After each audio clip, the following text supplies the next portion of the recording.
sa ating lahat, mga Kamegs Vlog. Dito po tayo sa bayan po ng Umingan. So yun, dito tayo sa kabundukan. Residential farm, rolling type. Yan, ang ganda. Doon po yung Barangay Road. Mga 150 more or less ang kanyang frontage. Yan, pasok po yung ating sasakyan. May power line, internet, meron ding signal dito. Yan po yung mga kabahayan natin. So dito tayo sa pinaka-upper part. Ayan, tanaw po ang lahat.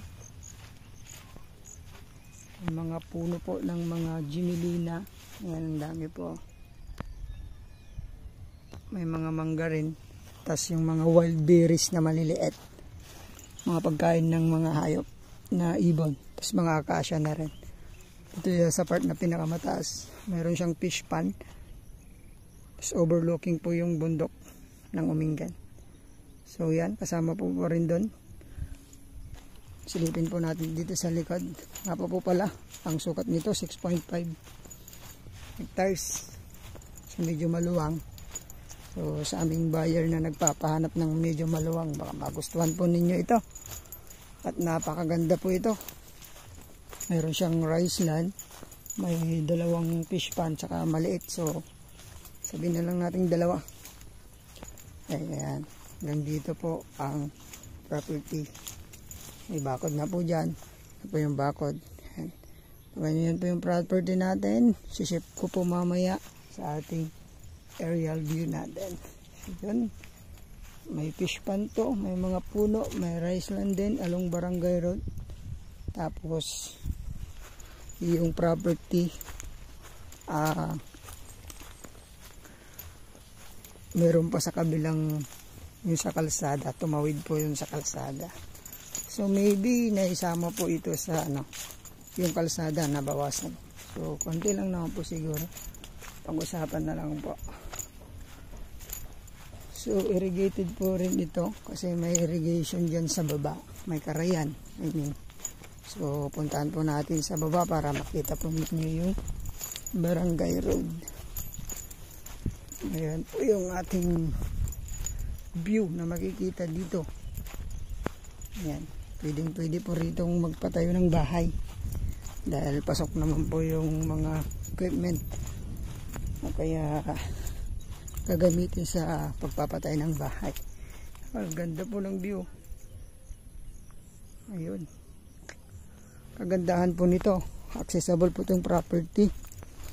Siguro from National Road. Nasa lang po ito.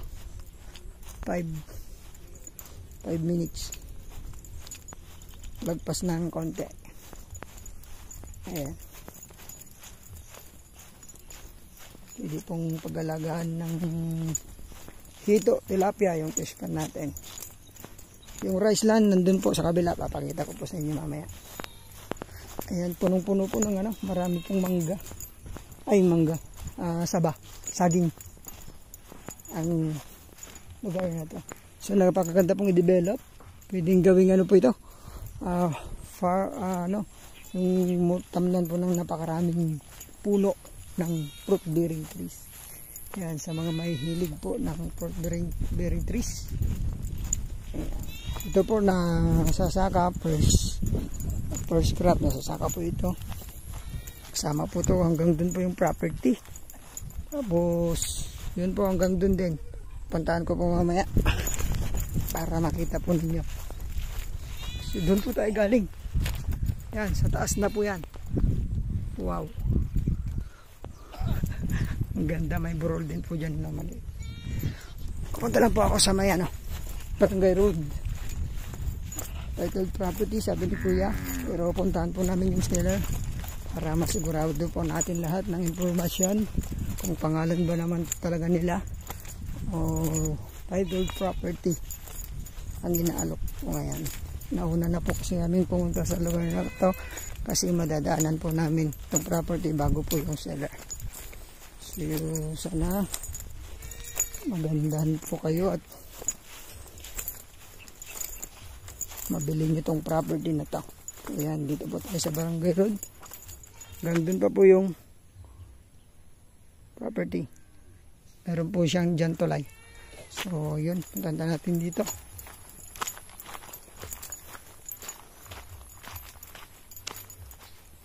Medyo rough road tong part na to. Pero sabi ni Kuya, masisiminto daw po yan. Ano? Wow, ganda oh. Yan, kasama po yung mga sagingan.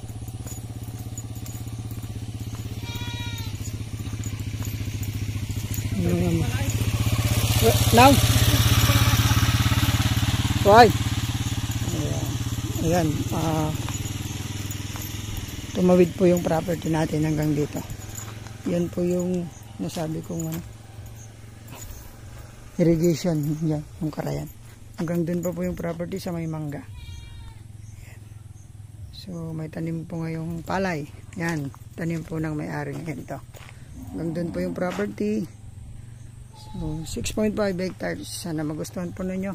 Yung price lalagay po namin sa description. Hindi pa po namin kausap yung seller natin. So maraming salamat po. Sana magustuhan ninyo itong inalok po namin sa inyo ngayon. Bayan po ng Umingan, Pangasinan. 6.5 hectares. Thank you so much. God bless po sa ating lahat.